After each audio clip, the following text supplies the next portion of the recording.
বাড়িতে সবার উপরে রাগ করে নতুন লাগানো আম গাছের ডালগুলো সমস্ত ডাল কেটে ফেলতেছি। কেন কেটে ফেলতেছি, কি এমন ঝামেলা হয়েছে, চলুন সব জানতে পারবেন। আসসালামু আলাইকুম বন্ধুরা।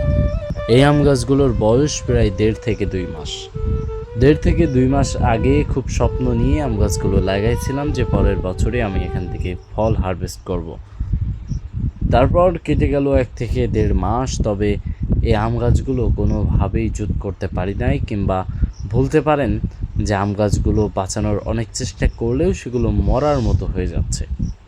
তারপর আমি যেটা করলাম, কয়েকটা অভিজ্ঞ নার্সারি আলার কাছে জানতে পারি যে প্রথমেই যদি আম গাছের পাতাগুলো ছুঁড়ে দিতাম তাহলে অবশ্যই আমার আম গাছের পাতাগুলো সুস্থ হয়ে যেত, এমনকি জালি পাতা ছেড়ত, যেটাই আরেকটা আম গাছ থেকে আপনারা দেখতে পাচ্ছেন। তো এই কারণেই আমি সমস্ত আমের পাতাগুলো ছেঁটে ফেলতেছি এবং ডালগুলোও কেটে ফেলতেছি। আর প্রথমে যেটা বলেছি আসলে সেটা না, আসলে এখন ভালো ভিডিও কেউ দেখতে চায় না, এই জন্য এটা দেওয়া। তো আশা করি সকলে বুঝতে পারছেন। আর আপনাদের যাদের এরকম সমস্যায় পড়েছেন তারা অবশ্যই আমার এই টেকনিকটা ফলো করবেন। সকলে ভালো থাকেন। আল্লাহ হাফেজ।